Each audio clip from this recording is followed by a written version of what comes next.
Hello friend, good morning. आज का question है बीपीएससी 68 का और इसका सेट बनाते चलिए 100% पीटी निकल जाएगा। और चैनल को सब्सक्राइब जरूर करिए। देखिए, पहला क्वेश्चन है, हर्यक वंश के किस शासक को कुनिक कहा जाता था? अजातशत्रु। किस शासक ने गंगा एवं सोन नदियों के संगम पर पाटलिपुत्र नामक नगर की स्थापना की? उदयीन ने। शिशुनाग वंश का वह कौन सा शासक था जिसके समय में वैशाली में द्वितीय बौद्ध संगीत का आयोजन किया गया? उसे काकवर्ण के नाम से भी जाना जाता है। इनमें से कोई नहीं इसका आंसर होगा। 2300 ईस्वी पूर्व में सिकंदर महान की मृत्यु हुई थी बेबीलोन में। एसएससी एमटीएस में पूछा गया क्वेश्चन है, सिकंदर महान एवं पोर्स पुरु की सेनाओं ने निम्नलिखित में से किस नदी के आमने सामने वाले तटों पर पड़ाव डाला हुआ था? झेलम के। किस प्रकार का मित्र भांड पोटरी भारत में द्वितीय नागीकरण शहरीकरण के प्रारंभ का प्रतीक माना गया? उत्तरी काले पालिशकृत बर्तन में। अगला क्वेश्चन देखिए, पाली ग्रंथों में गांव के मुखिया को क्या कहा गया? भोजक, ग्राम भोजक। उज्जैन का प्राचीन नाम था अवंतिका। नंद वंश का संस्थापक कौन था? महापद्नंद। ग्रीक यूनानी लेखकों द्वारा किसे अग्रमीज जैंडरमीज कहा गया? का आंसर है घनंद। ये है। अगला क्वेश्चन देखिए,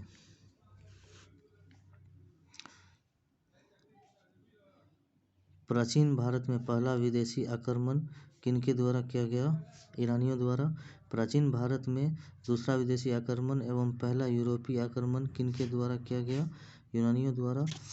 अगला क्वेश्चन देखिए, ईरान के हखमनी वंश के किस शासक ने भारतीय भूभाग को जीतने के बाद उसे फारस साम्राज्य का 20वां प्रशांत क्षत्रिय बनाया?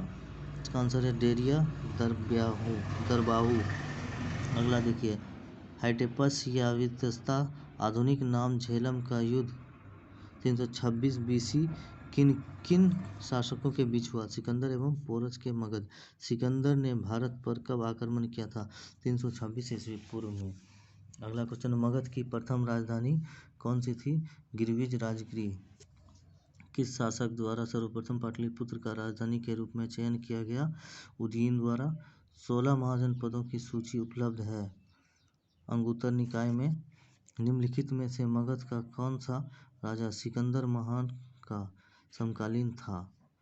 घनंद। ये देखिए 44वां बीपीएससी में पूछा गया क्वेश्चन है। ये 46वां में है, ये भी 46वां में, ये 42वां में है।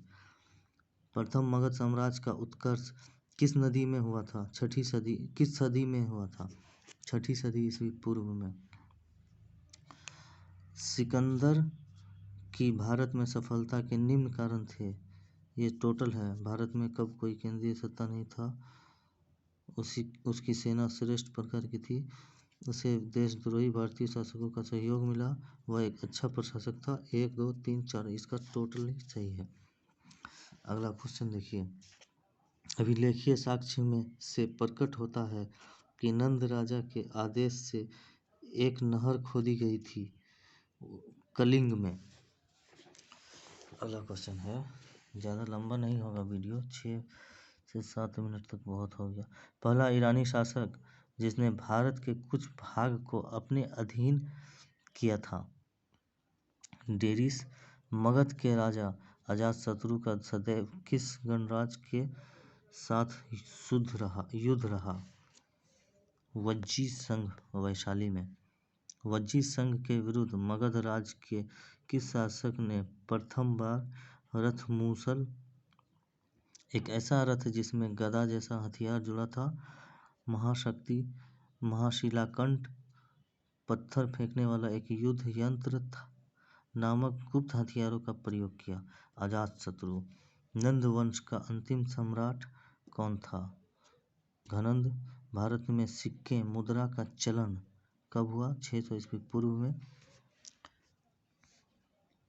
निम्न राजाओं पर विचार कीजिए। तो इसका 1 और 3 सही है, अजातशत्रु और प्रसेनजीत। 6ठी सदी ईस्वी पूर्व के दौरान बड़े राज्यों के उदय का मुख्य कारण क्या था? उत्तर प्रदेश और बिहार में व्यापक पैमाने पर लोहे का उपयोग। इसका आंसर है अगला देखिए, मगध सम्राट बिंबिसार ने अपने राजवैद्य जीवक को किस राज्य के राजा की चिकित्सा के लिए भेजा? अवंती। इसका आंसर है किस शासक ने अवंती को जीतकर मगध का हिस्सा बना दिया? शिशुनाग। अगला क्वेश्चन, किस मगध सम्राट ने अंग का विलय अपने राज्य में कर लिया? बिंबिसार। शिशुनाग ने किस राज्य का विलय मगध साम्राज्य में नहीं किया? काशी में। काशी और लिच्छवी का विलय मगध साम्राज्य में किसने किया? अजातशत्रु ने। मगध साम्राज्य के बारे में कौन सही नहीं है? इनमें से कोई नहीं है, सब गलत है। सिकंदर के आक्रमण के समय उत्तर भारत पर निम्नलिखित राजवंशों में किसी एक का शासन था? नंद का शासन था। निम्नलिखित में कौन सा एक ईसा पूर्व 6ठी सदी में प्रारंभ में भारत का सर्वाधिक शक्तिशाली नगर राज्य था? मगध। चलिए, ये यूपीएससी का क्वेश्चन पूछा गया था। आप लोग चैनल को सब्सक्राइब कर दीजिए और इसी तरह तैयारी में लगे रहिए।